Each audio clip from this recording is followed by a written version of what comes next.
Donc, Aïna, si par exemple, donc je vais donner deux exemples concrets qu'on a pu rencontrer en salon, en journée porte ouverte. Donc, moi, je suis une élève en terminale. En première, j'avais une spécialité scientifique et puis deux spécialités autres.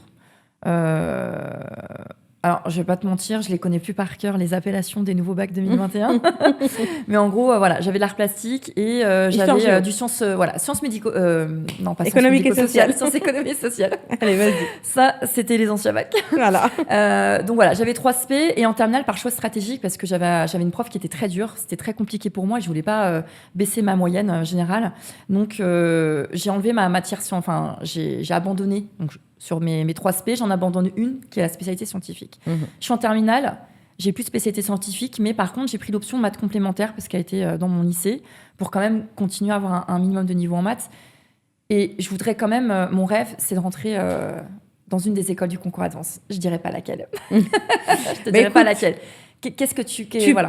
Tu peux candidater vu que tu as l'option maths complémentaire. Tu as gardé quand même à l'esprit voilà, une base de maths. Et on va pas se mentir, les écoles d'ingénieurs, c'est des écoles scientifiques, technologiques, c'est des études scientifiques et technologiques. Il faut quand même avoir un certain minimum de bagages. Après, pour le concours Advance, ce qui est bien justement le fait de convoquer tout le monde, c'est que déjà tu peux candidater parce que déjà tu as l'option maths complémentaire. Et en plus, c'est à toi de travailler de ton côté. Si tu te fais un petit effort de ton côté pour rattraper le retard, sachant que les écoles d'ingénieurs, quand même, il faut une certaine base, notamment en mathématiques, ça, c'est quelque chose que tu peux détailler pendant l'entretien de motivation. Tu peux dire pourquoi j'ai fait le choix. Voilà, pourquoi tu as fait ce choix et que tu t'es rendu compte qu'au fait, il aurait mieux fallu garder la spécialité mathématique, mais que tu as pris conscience de ça et que tu as commencé à travailler de ton côté. Ça, c'est des éléments quand on a l'impression que c'est banal, mais au fait, il faut les dire pendant l'entretien de motivation, parce que ça va montrer au jury ta vraie motivation et ton intérêt pour l'école et pour le domaine, et que tu vas réussir, parce qu'il y a du boulot en école d'ingénieur. Il faut pas se mentir. Et on n'est pas là pour mettre en difficulté les candidats. Donc vraiment, c'est quelque chose, il y a un travail à faire aussi de ton côté pour pouvoir un petit peu rattraper ce retard.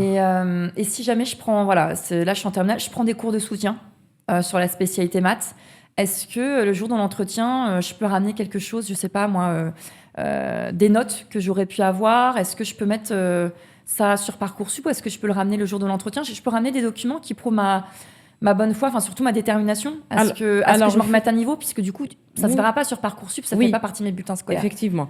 Tu peux effectivement les ramener avec toi, sachant que nous, au niveau du concours, on ne prend pas les documents parce qu'on se base sur le dossier Parcoursup. Par contre, avec le jury qui sera avec toi, il peut en prendre connaissance. Ça sera noté parce qu'il y a une note, il y a des commentaires. Et donc, tu peux effectivement montrer ta motivation en disant, voilà, j'ai fait des cours particuliers pour la spécialité mathématique et je suis pas mal douée. Regardez, voilà. Ça, c'est possible. Ok. Bon, après, c'est vrai que je suis en concurrence avec d'autres candidats qui ont au moins 2 spécialités scientifiques. Il ne faut pas se décourager. Je me décourage pas. Parce qu'il ne faut pas oublier que dans les épreuves du concours Advance, on a quand même la note de dossier qui a un coefficient 3, la note des épreuves qui a un coefficient 4. Et dans les épreuves, il y a un QCM de maths qui a un coefficient 4, un QCM d'anglais 3. Et l'entretien de motivation, c'est vraiment l'épreuve phare du concours. Elle a un coefficient 7. Donc, pour te dire que quand on fait la moyenne de toutes ces notes, avoir une bonne note en motivation, montrer qu'on est intéressé par l'école, par le domaine et qu'on est prêt à travailler, ça peut remonter le classement, ça peut remonter ta note et remonter ton rang sur le classement. Donc, faut vraiment pas... Moi, c'est le conseil que je peux donner vraiment, c'est de ne pas se décourager. Quelles que soient les spécialités que vous avez prises, quelles que soient les difficultés que vous avez rencontrées pendant les cours, en classe de terminale ou en première, il faut vraiment pas se décourager. Le concours, il est là.